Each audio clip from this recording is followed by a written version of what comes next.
Hey y'all, it's Caitlin, obviously. So I've been trying to vlog the last day and I kept on getting um, interrupted. So today I'm gonna share with you guys something that's very important to me and will always be a part of my life. So, average babies, cry, are very active, and I was one of those babies until I was about 3 years old. And so, average baby, I never slept. I was always awake.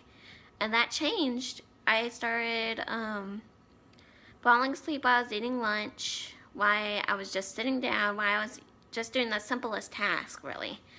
And my parents, they took me to my pediatrician and they were like, oh, it's just a common cold. Here's some antibiotics and whatever, And a few days later, I got even worse, and they took me back. They ran some blood tests, and that's when they said, you need to rush your daughter to Children's Medical Center ASAP, and that's where we found out I was diagnosed with acute lymphoblastic leukemia, which is cancer in the red blood cells. It sounds very severe, and it is, but it's one of the most easiest cancers to treat.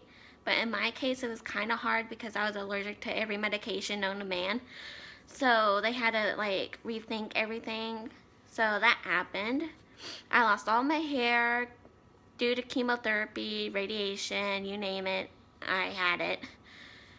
That was about a 1.5 year treatment. Then I went into remission, luckily, and then that changed, sadly. And about a year after I went into remission, my skin started turning yellow. I was bloated. I had black bags under my eyes. It was terrible. So they rushed me, my parents rushed me to Children's once again, and that's where they found out my liver was failing. And that's where they said, your daughter can only get better if she has a liver transplant, because my liver was so damaged. It was probably because of the medication that I had before the liver thing. And we just prayed. We just prayed and prayed and prayed and prayed, and luckily that worked. And I feel like God was with me because it was a miracle. The doctor said if without a liver transplant I would be in severe, the word.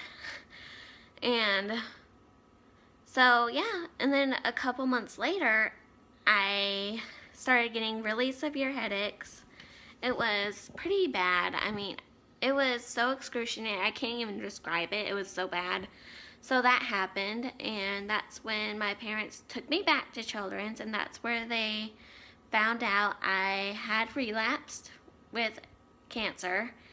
And it was a more severe case this time because it was stronger.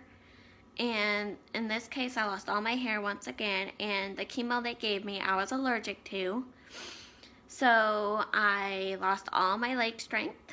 I couldn't even move them. It was that bad. And I had to regain all that back. That took a long time to do. So I did that. I did a lot of chemotherapy, a lot of radiation, more than the first time, and now I'm all better. It was like a 4-year treatment until I went into remission. And yeah, I mean, I'm almost 10 years off treatment now, and I'm really happy about it. 10 years, that means I'll be completely cured, and I can't wait to hear that, And yeah, and now I get to help kids out. I get to go to cancer camp to be a counselor later on when I'm old enough. I went as, a camper, and that helped me through treatment so much because you got to see other kids going through the same thing you are, and, it was a happy place, where if I didn't go, I probably wouldn't have had my leg strength back. I wouldn't have met all the friends I had met, and I mean, it was a miracle camp. I would say that. It was a miracle camp. So that, and now in April, I get to go to a fundraiser and speak in front of thousands and thousands of people about my story, and thousands of people, I'm like, yikes, but you know, I can do it. I've been through worse. So there's that. And yeah, I mean, I just wanted to share that with you guys. It's very important to me that you guys know this because it's a big part of me. It always will be. So yeah, well, that will be the end of the vlog today. I hope you guys have a wonderful day and night, and I'll see you when I vlog next. Bye!